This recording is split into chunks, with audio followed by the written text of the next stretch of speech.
ഇതുവരെ വിളിച്ചിട്ടില്ല. വിളിച്ചാൽ പോകും. ബിഗ് ബോസ് വിളിച്ചിട്ടില്ല. വിളിച്ചാൽ പോകും. വിളിച്ചിട്ടില്ല. അങ്ങനെയൊന്നുമില്ല. വിളിച്ചിട്ടില്ല. വിളിച്ചാൽ പോകുന്നേ ഉള്ളൂ. അത്രേ ഉള്ളൂ. ഇഷ്ടമോ അനിഷ്ടമൊന്നുമല്ല. കാണാറുണ്ടായിരുന്നു. ഇടയ്ക്ക് ഷോർട്സ് ഒക്കെ കാണാറുണ്ട്. വിളിച്ചാൽ പോകും. അത്രേ ഉള്ളൂ. അല്ല, നമ്മൾ വിളിച്ചാൽ ഒന്നും നിരസിക്കത്തില്ല. ആരെന്ത് വിളിച്ചാലും വർക്ക് വിളിച്ചാലും നമ്മൾ നിരസിക്കത്തില്ല. എല്ലാം രണ്ട് കൈ നീട്ടി സ്വീകരിക്കും.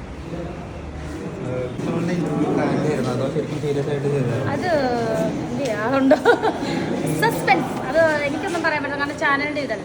സസ്പെൻസ് നിങ്ങൾ കണ്ട പോലൊക്കെ തന്നെ. കണ്ട പോലെ തന്നെ. അല്ലാതെ അതിനകത്തൊന്നും എനിക്ക് പറയാൻ. നിങ്ങൾക്ക് എന്താണ് തോന്നിയത് അത് അങ്ങനെ തന്നെ. അതിനകത്തൊന്നും ഞാൻ പറയണില്ല. അടിപൊളി ഇന്റർവ്യൂ അല്ലായിരുന്നോ? ചേച്ചീനെ എനിക്ക് ഭയങ്കര ഇഷ്ടമാണ്. ചേച്ചിയുടെ ഒരുപാട് ഇന്റർവ്യൂസ് ഒക്കെ കാണുന്നതാണ്. ചേച്ചിനെ ഇഷ്ടമാണ്. അത്രേ എനിക്ക് പറയാനുള്ളൂ.